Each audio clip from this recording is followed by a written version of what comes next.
I'll start. All my students avoid the no-nos. By getting that letter to be solo. Letters and numbers. Take them apart. Addition, subtraction, multiplication, and division. That's where to start. Alright, so if you really think close about that chant, you'll know exactly what to do in this problem here. Okay, so when it says to solve, it usually gives you a variable to solve for. So in this case, it says to solve for x, right? A variable is the letter within the equation. Usually equations don't have letters, but in this case it does, and we're trying to solve for that. So I'll give you a few tips in order to help you solve this equation. The first tip is to add or subtract in order to pretty much make the variable solo. So, and the second tip is to multiply or divide to solve for the variable. The final tip is to check for all possible solutions. So first you Add. Okay. Or Subtract. Get the letter to be solo. Tempt us. Right. Next, after you add or subtract, what do you have to do? Do it to both sides.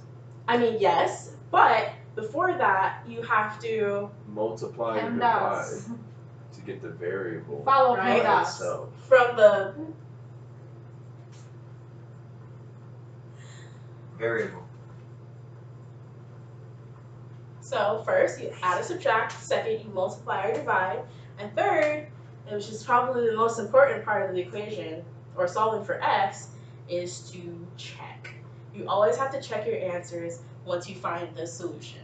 How do you check? Well, I'll show you that in just a second. Awesome. I'll show you right here, right now. So we go for the first one, we add or subtract. So what do you think is the one thing that we can add or subtract on each side?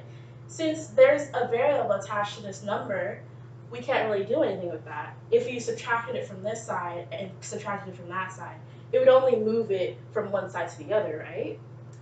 Okay, so here you'd have to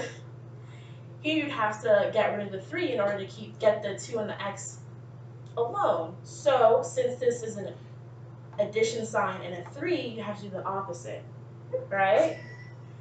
So you have to subtract the 3 on this side and then on that side where the 9 is. So it's plus 3 minus 3 and then 9 minus 3. So the plus 3 and the minus 3 over here, they cancel out, and then you get 0. You bring down the equal sign, and then when you're subtracting 9 from 3, obviously 9 minus 3 is 6. Yay! So since you can't just leave this alone, you have to bring it down as well. And whatever sign was next to the 3 that you canceled out, you bring that down as well. And you bring down the 2x.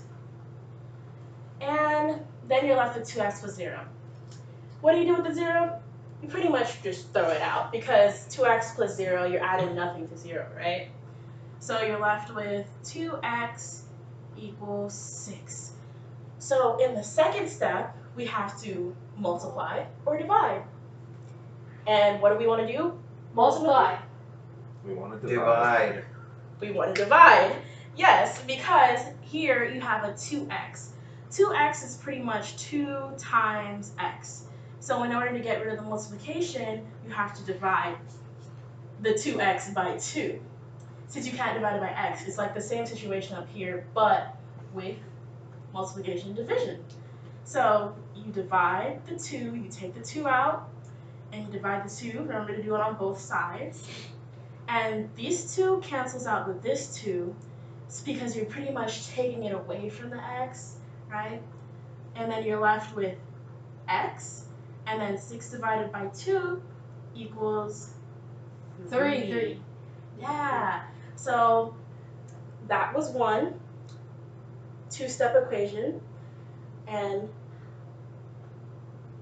that is how to solve it. So you have to first add or subtract, of course, multiply and divide is what we did here, and then you have to check, right? So you have x equals 3.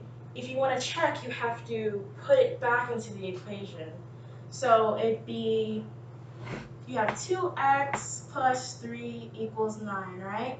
So you take this, since x equals 3, you substitute it in, and you have 2 times 3 now. Then plus 3 equal to 9. So 2 times 3, since this is multiplication, like I told you over there, is 6 plus 3 equals 9. And then 6 plus 3 equals 9, right? And so 9 equals 9, so that checks out, right?